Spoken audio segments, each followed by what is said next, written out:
I'm a retired emergency room nurse, and I raise cattle and horses on a small farm. I still work occasionally as an RN in a public health role. My home is in Saratoga Township, south of St. Charles in Winona County. The area where I live is a farming community, primarily crop, dairy, livestock production, and we're beside a number of trout streams, woodlands, and pastures. There are about 650 people who live in my township. About a third of the population is Amish. And the town where I live is 5 miles square, as in most townships.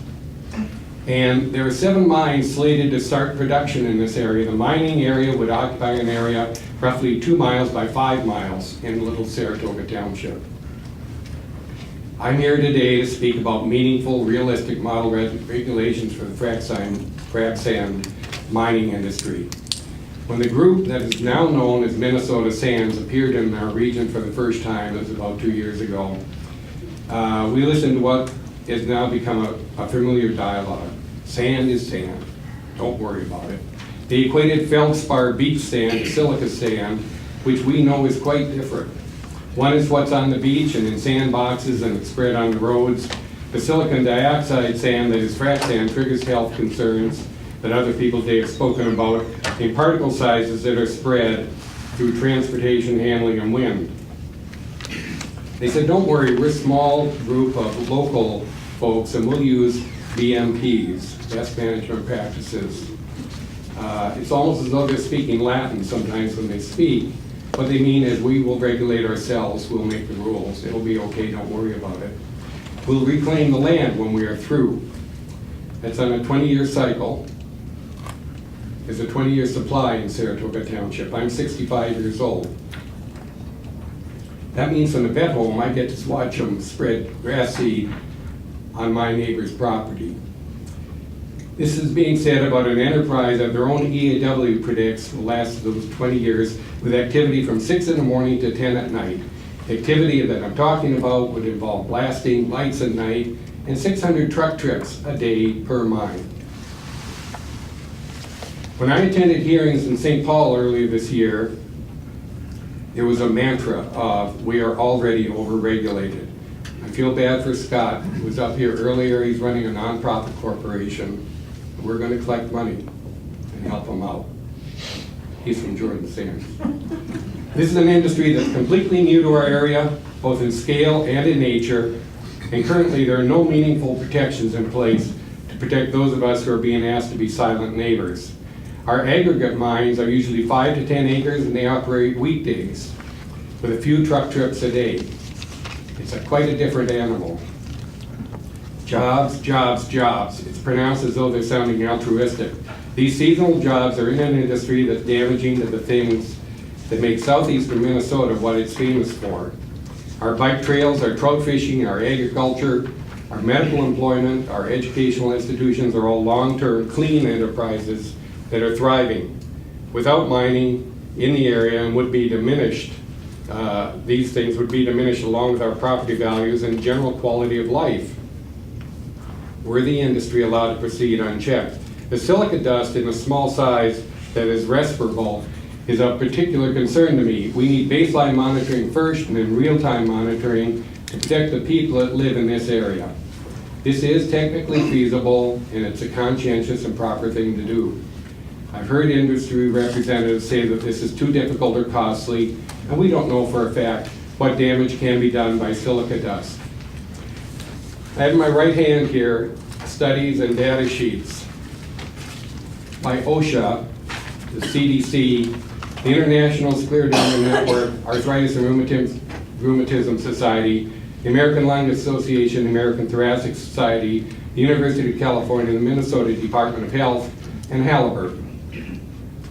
That all this, the irreversible effects of silica dust that result in silicosis. That's a disease for which the only treatment, by the way, is a lung transplant. And autoimmune disorders. I try to be fair. I've also collected the studies by brick and mortar institutions that have found that silica mining has known health benefits for the neighbors and the folks who work in the production of frac sand. I have those in my left hand. We need to see model regulations and an EIS that will require setbacks that allow us to keep on living, prospering, and doing what we do now. There's no one in this room who could honestly say that they want to live close to an active frac sand mine if they have seen the mines that are in production in central and western Wisconsin. The Wisconsin DNR has stated that in most industries with which they've had dealings, they usually find about 90% compliance. With the frac sand industry, they found roughly 90% delinquency following rules in place to protect the environment and the neighbors. The fines, by the way, were $460, $860, and $1,200 to kind of Permian or Enron Oil and Gas. We need to set this on the right path in southeastern Minnesota. We need to have water, air, quality of life protections, and setbacks that protect what we are proud to call our Minnesota. Thank you. Thank you very much, Mr. Reddy. Mr. Mueller? Thank you. Mr. Chairman, members, my name is Alan Mueller and I'm a resident of Goodhue County. I'd like to presume to offer you a little context on this. I believe this issue was first brought before the EQB in a petition by Sig Anderson and some other folks last summer. And that was a detailed petition that called out the concerns quite effectively. Subsequently, the EQB had at least 2 meetings that I attended at which there was extensive testimony from agency technical staff and from the public that further detailed the issues and concerns. And that process chugged on for a while, and the result of it was, in effect, that no, citizens, we're not going to give you the generic environmental impact statement that you were asking for. And citizens were kind of shuffled off to the legislature. And the legislative process chugged, and that produced not any of the fundamental things that the citizens were asking for, but it did produce several assignments that came back to the EQB, which is why we're here now. And it's very much to Matt Schmidt's credit that the legislative process produced anything beneficial to the public. So here we are now, and I understand that there are 3 assignments. One of them is the creation of a technical advisory group, and I have some concerns and thoughts on that, but I won't share them at the moment. The other is the revision of the environmental review rules applying to silica sand mining operations. And I'll only share the concern that Ms. Overland has expressed, that there needs to be an advisory group there. And I'm not sure that the staff writings indicate that the staff has clearly understood that issue and might want to take another look at it. But the main thing we seem to be talking about this afternoon are the model standards and criteria. And I'll offer you the thought that the word model, to my mind anyway, is supposed to mean an ideal, something worthy of emulation. And I don't think that's what we got. And if you look at the comments in the packet that Jeff put together and you consider, replay in your mind the testimony that you've heard from the public this afternoon, the dissatisfaction with the draft that's been put out is extremely high, and I share all of those concerns. But I want to say to you directly that I think, given the history of the EQB with this issue, you and the staff ought to have been sufficiently well informed to have produced a better document. And that raises the concerns that some people have raised about the integrity of the process and whether, in fact, the EQB is capable of responding to citizen concerns effectively, or whether, no matter how much effort is put into coming here and jawboning you about these things, the outcome is going to be something mediated by the industrial side. So, to a certain degree, in fact, I believe this issue is a test of the credibility of the EQB. And of course, whenever you have a situation where an extremely influential industrial interest, and nothing is more influential in this country than oil and gas, comes up against the public interest, that proves to be a test of the capacity and integrity of government wherever that collision occurs. And clearly this is one of those points in Minnesota where the Rock is confronting the hard place on this issue. So I do agree, I think, in the public interest and in the interest of your own credibility, you really ought to withdraw that model, standards, and criteria document. Perhaps if you had chosen to describe it as a summary of the existing rules and regulations in Minnesota that might be held to apply to this industry, it might have had some value and been less inflammatory. But when you present it as a baseline proposal for what should be used to guide local governments, many of which are far ahead of you, if one can judge by this document, something is the matter here that you need to fix. I won't enumerate the many issues with setbacks and so on. You know, I went through this and circled things that I thought were wrong, and there are a lot of circles. Just mention one to you that is in my mind. There's a lot of mention of wellhead protection, but I haven't seen much mention of recharge area protection. And I think the distinction is important. When we say wellhead protection, we often mean that we don't want nasty stuff trickling down the outside of the casing and contaminating the immediate point from which we're withdrawing water. But the recharge areas that maintain the productivity of our aquifers are much broader geographically, spatially, and we need to look, and I'm not sure how the concept of recharge area protection is incorporated into the protection of water resources in Minnesota, but I think we all know that water resources are becoming a critical issue and they need to be better protected. So in looking at the possible impacts of frac sand mining, we need to look at very explicitly and very carefully at the possible impacts on recharge areas. And unless anyone has any questions, I think I'll stop there. We're going to hold questions till the end. Thank you very much, Alan. Dr. Nelson, welcome. Thank you. My name is Amy Nelson. I live in Hay Creek Township, which is just south of Redwing. And I got into this 2.5 years ago when, as already been mentioned, Windsor Premium, which is now Muskie LLC, bought the 155 acres behind my house.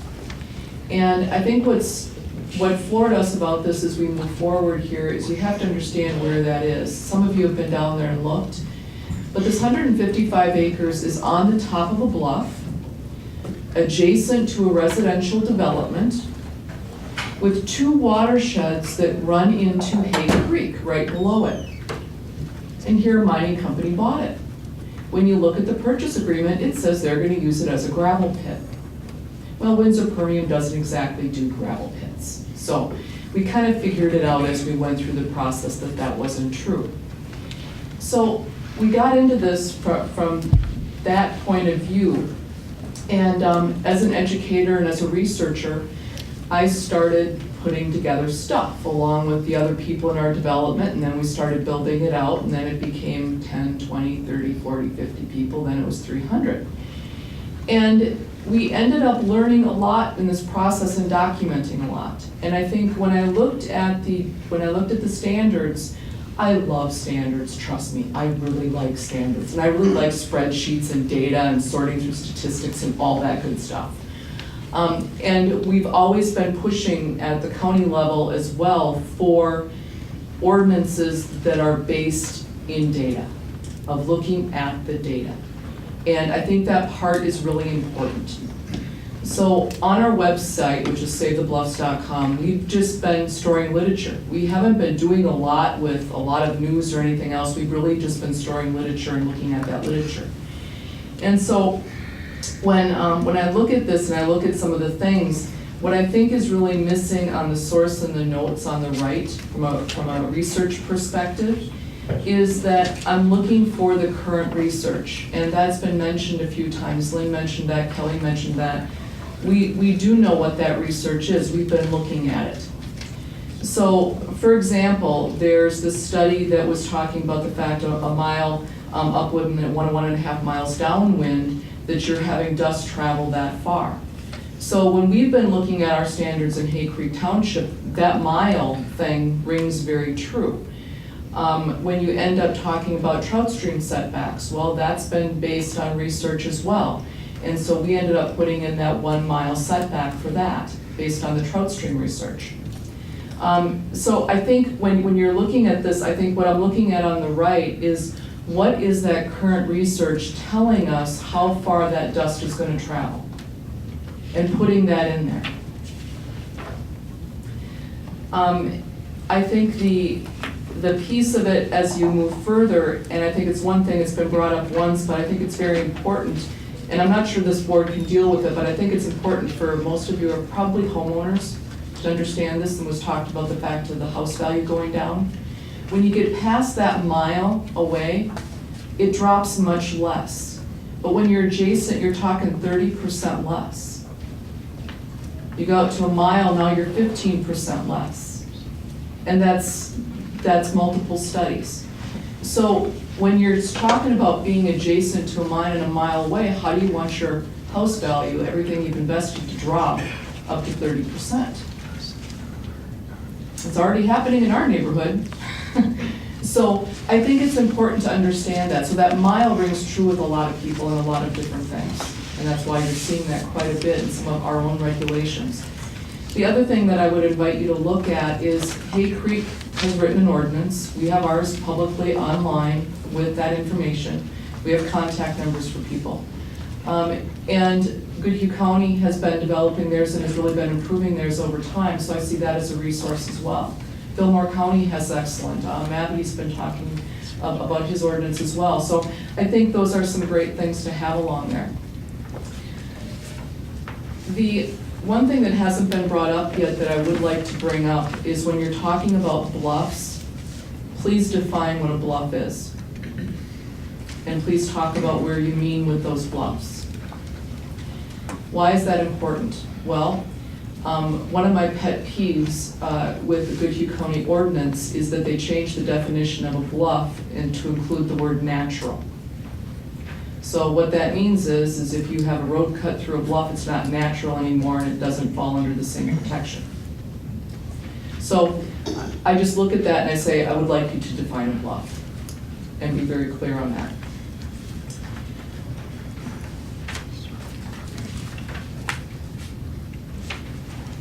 And when you're looking at well protection, something you may not know is that there was actually a settlement between Wisconsin Industrial Sand in Maiden Rock and its citizens, and they paid for well damage within 1,500 feet of their mining operation. So when I'm looking at the well protection type information, that's important to note. Wabasha also ended up making the same setback, probably for that reason.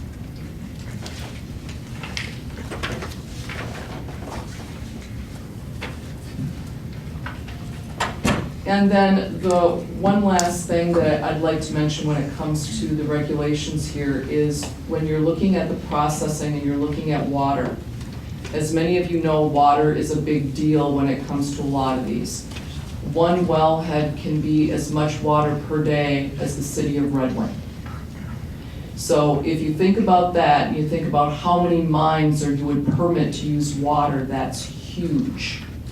There are 26 mines in one county in Wisconsin. In another, there are 9,000 acres of it. So when you're looking at how much water can be drawn out, you really have to think about that.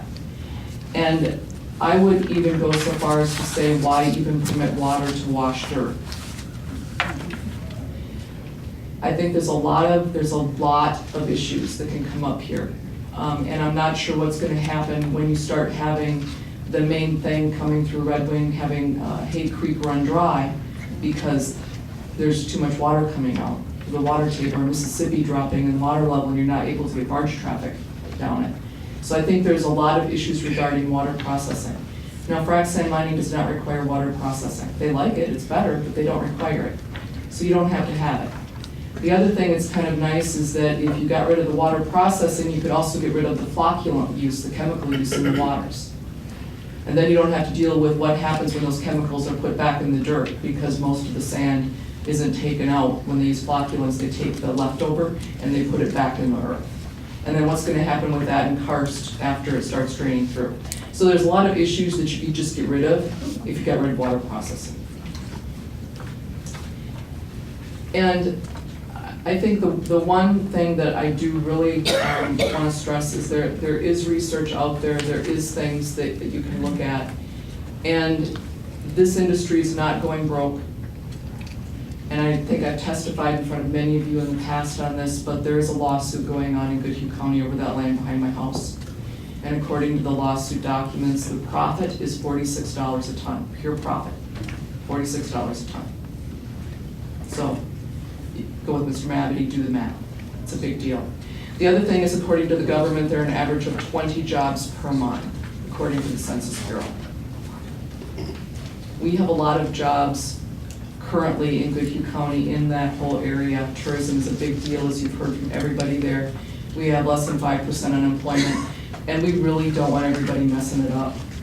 I think that's why we're here. We just don't want it messed up. And we're kind of looking to you, and this and these standards is model that can help everybody out. So I appreciate your time and energy on this, and I know there are many of us who would volunteer whatever we could to help. Thank you. Thank you. Welcome, draft. Have a chair up here. And we'll get to you. But first, welcome Jody Macklin. Thank you, Jody Macklin from Florence Township. I'm a planning commissioner there, as well as the chair of Save the Bluff Citizens Group. I thank you so much, Mr. Chair and Board, for hearing me. I wanted to make sure that you're aware that today we scientifically proved that a weak draft can start a hurricane.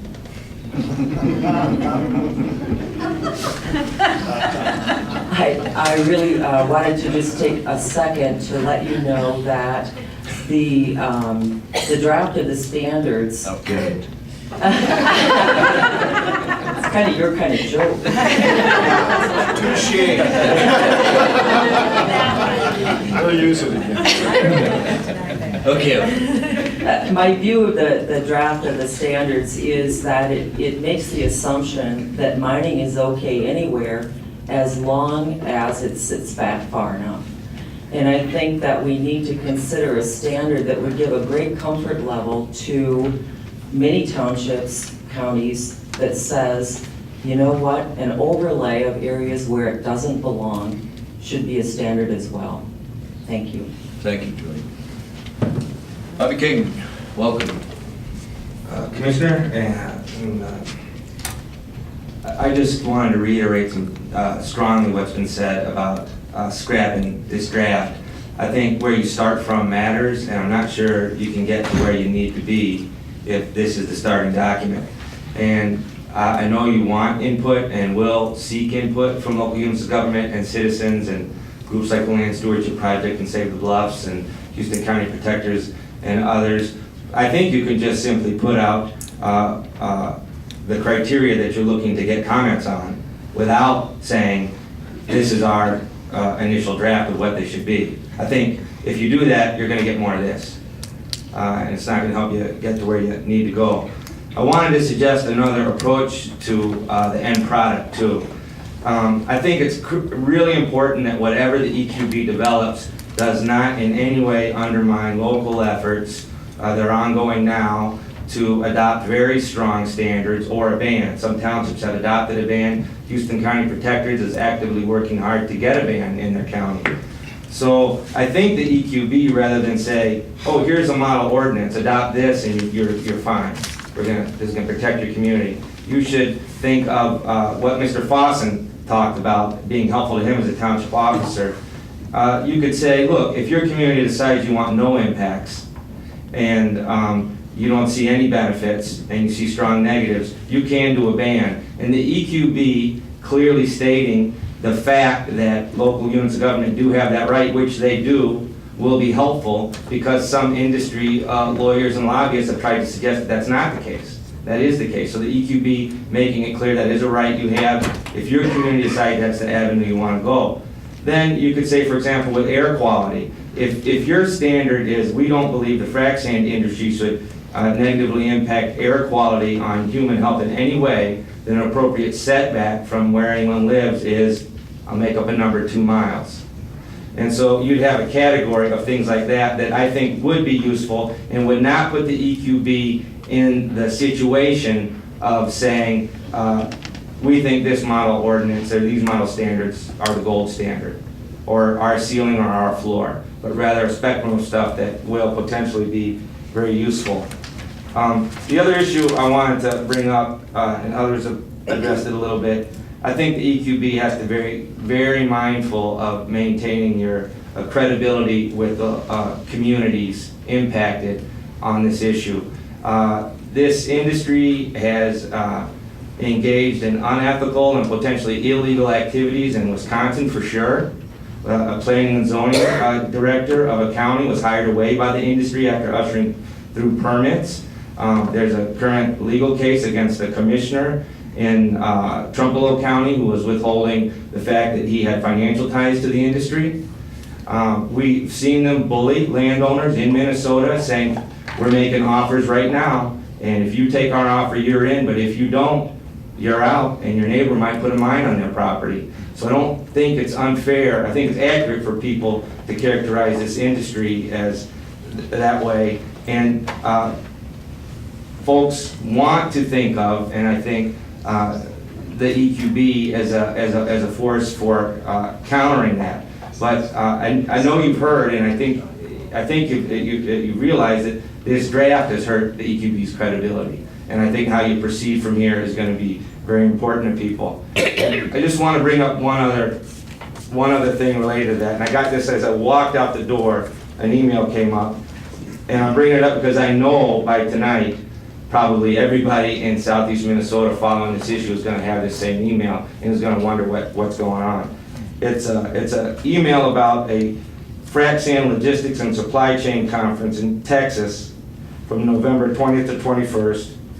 Innovative supply chain strategies, a clear understanding of the current market trends, and an EQB staff person is presenting at this. And I hit the roof when I read that because we put in 3 requests to meet with this staff person and were put off.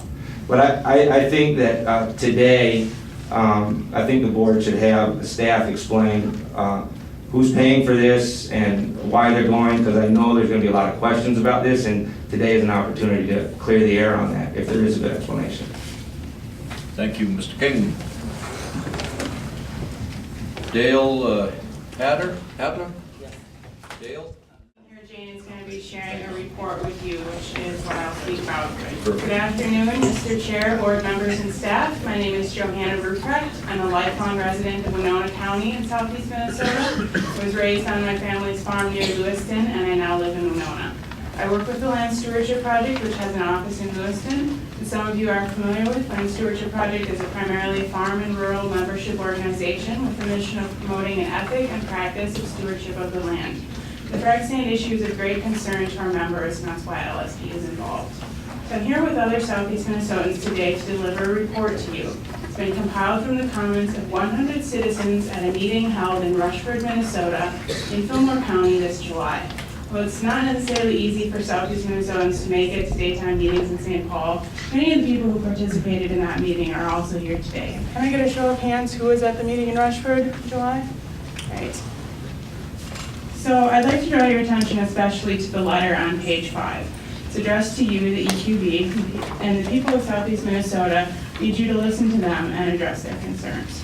This report contains local citizens' assessment of what, at minimum, must be included in the scope of the environmental impact statement on the Minnesota Sands frac sand mining proposal, which you're responsible for carrying out. We know that you haven't yet published your draft scoping document on what impacts you propose to study. This is the people's scoping document. As you'll see in the report, local citizens have deep concerns about this project's impacts on air, water, land, transportation, economies, and quality of life. The proposed strip mining for frac sand is a major threat to our health and the health of our land.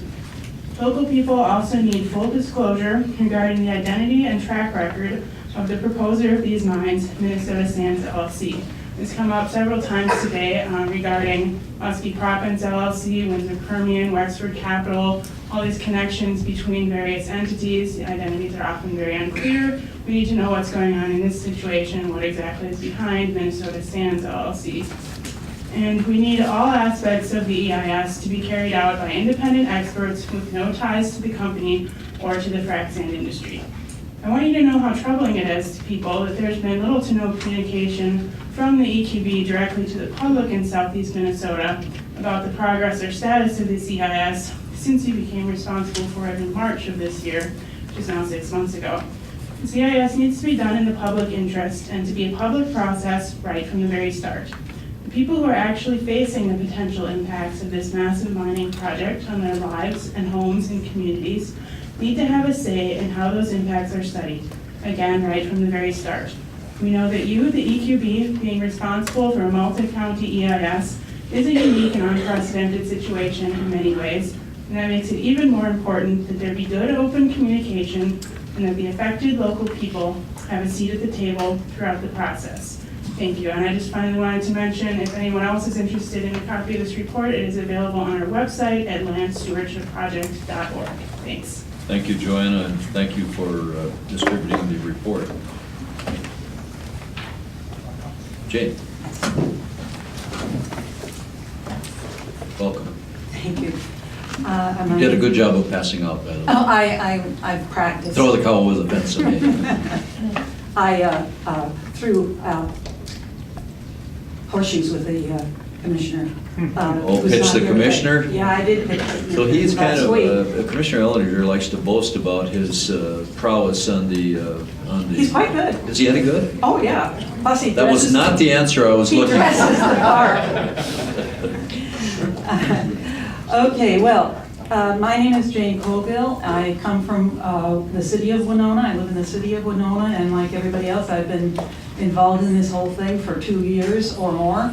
And it gets kind of tiring to keep saying the same things over and over again with nothing changing. But at any rate, I hope you do not feel, as one of the industry fellows said, that what you're doing today, listening to your constituents, is a thankless task and that you have an impossible job. I don't think those things are true. I think that's the point of this, is that you listen to all the sides in an issue. I would like to say a little bit about Winona, because the city, you know, we have to deal not only with you guys, but with the city government, with the county government, and then with the state government. And so there's an awful lot of bases to be covered. Winona, as you no doubt know, has 2 universities, a technical college. It has become a kind of cultural center in the summer times. We have a Shakespeare festival that runs almost all summer. It brings in actors from all over the country. We have a Beethoven festival, which has brought in all sorts of performers from around the world, really. Yo-Yo Ma was there, and various other big names. And but we also have a port, and we also have rail hubs. And because of that, we're going to be a target for these new mines that you're investigating now. They will be bringing their sand into Winona to be processed and to be sent out. We have one mine in Winona that has gotten, in Winona County, that has gotten a permit, and it's only 40 acres. And it's going to, when it gets going, be sending 120 or 140 trucks per day into the city. And that means, of course, they have to go out of the city again, so that's really 240 trucks. Now, if you have those another 11 mines or whatever you're thinking about, and you imagine all that coming into the city, not to mention the diesel pollution, but also the silica sand pollution, and we really are going to be in a terrible situation, and the industry is going to be challenging the very things that define Winona these days. Its cultural facilities, its educational facilities, and so on. It's also a very nice looking little town, and And so we're really, really worried about this. Jim Gurley mentioned that our planning commission, we've been trying to get them to do a baseline air monitoring, and they won't do anything. They keep sending this recommendation back, and they said last time they were going to call you guys and ask for somebody to come down there and help them. But you guys said no. So no one came down, and we're still waiting. And so if you think that you're not going to have any kind of effect, you do already. Most of the people that are on those boards, like the planning commission in our city, are appointed. Most of the people that are even on the commissions, they don't know anything about this. They don't know anything any more than the rest of us know. They're not experts. They don't study it. They really don't know, and they need your guidance. And that's why, yes, I agree. Please do not put out this even as a draft, because they will get the wrong idea. Believe me, they will get the wrong idea. All right. Thank you. Thank you very much, Ms. Coward. Dale, welcome. Good afternoon. Thank you for your time. My name is Dale Adler. I live in Winona. And I wanted to make a few comments. First, I wanted to emphasize that I think it's very important to take time to read this report. The people there are people that live in the area. They're the people that have small businesses in the area. They farm in the area. They hunt in the area. They fish in the area. They go to school in the area. They raise their kids in the area. Among them are former Fish and Wildlife Service officials and DNR officials, employees. They have a lot of technical expertise, but a different kind of technical expertise. They live there. They're the ones that are going to be dealing with water and quality issues when these things get going. It's important to listen to them. Another point, too, I want to make very quickly is to realize that this is 100 people. And I know that the county, the region, it's a lot more than that. There's probably 100, I'm guessing 100,000 people between all three counties involved in this. I'd say roughly 100,000 people. Unfortunately, and this has not been the case with this board, because I've spoken with Commissioner Frederickson, Commissioner Landwehr, Commissioner Link, and with Commissioner Erlinger on this issue, and have had good access, and I appreciate that. Unfortunately, in other formats, we've had people make comments to the effect of we're some kind of outliers, not representing very much of anything, and it's something I want to address here today to consider. Personal experience, one thing I do in Winona is I quite often eat at a little community center, informal, have a dinner there. Probably back in May or June, met a young woman there, a mother, a wife, with a 2-year-old child. Usually I say to help clean up. They're kind enough to feed people. I say to help clean up. I apologize and say can't do it tonight. I'm going to have to go to a CASM meeting. The woman thanked me for doing that, and she made a point, and she said, "My husband and I can't do this because we're raising a 2-year-old. Because we're trying to start a home. I work full time. He works full time. There are limits. What you are doing is important for my little girl, for my daughter." To give her the quality of life which is why people want to live in southeastern Minnesota, to give an experience that most of us had in the upper Midwest of being outdoors in a good environment. I mean, I grew up in this part of the country. I didn't always live in the bluff country, but it was a place I went on vacation a lot. I always lived close enough to be very close to it. But this is the experience she wanted for her daughter. This is what it's about.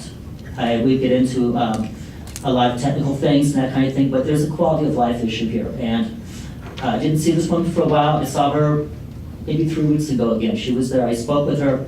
One thing I do for kids is make fishing reels out of pop cans. I gave one to her daughter. And she said, I took it out to her off Lake Winona and used it.